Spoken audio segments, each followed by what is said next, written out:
following the end of the American Civil War, the concept of federal or potentially even international laws regarding war became a popular thought experiment among political figures, military strategists, and academics alike. And it was for this reason that the Hague Conventions were established. The Hague Conventions were a series of international treaties and declarations negotiated in both 1988 and 1907 at two different peace conferences in the Netherlands. And the Hague Conventions were the precursor to the famous Geneva Conventions, which we'll get into next. But the Hague Conventions are extremely important in the context of war crimes because just like the Lieber Code was the first ever recognized law for warfare, the Hague Conventions was the first ever international law when it came to war crimes, and laws of war. And as I stated earlier, the Lieber Code was a massive influence on the Hague Conventions, although the two are not identical, with the Hague Conventions affirming the Lieber Code but also adding the following. And just for context, I'm going to be combining both Hague Conventions into one, because the 1899 and the 1907 Hague Conventions are both similar. The 1907 Hague Conventions were just a revision of the original. So for that reason, I'm just going to combine them here. With that being said, notable new war crimes include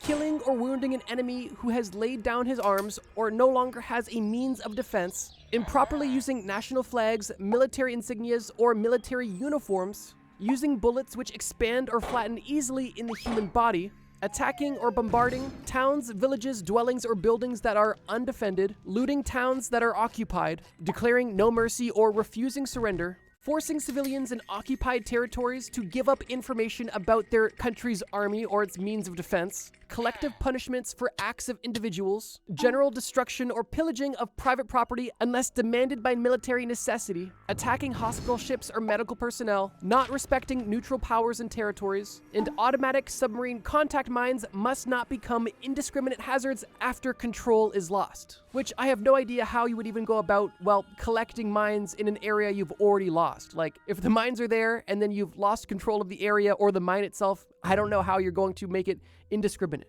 If a contact mine comes in contact, it's going off. But regardless, the Hague Conventions were groundbreaking when it came to international humanitarian and warfare law. It also made some interesting changes when it came to warfare in general, like the addition of laws pertaining to naval warfare. But of course, the establishment of war crimes did not end with the Hague Conventions, which leads us to our next and likely most famous conventions, the Geneva Conventions.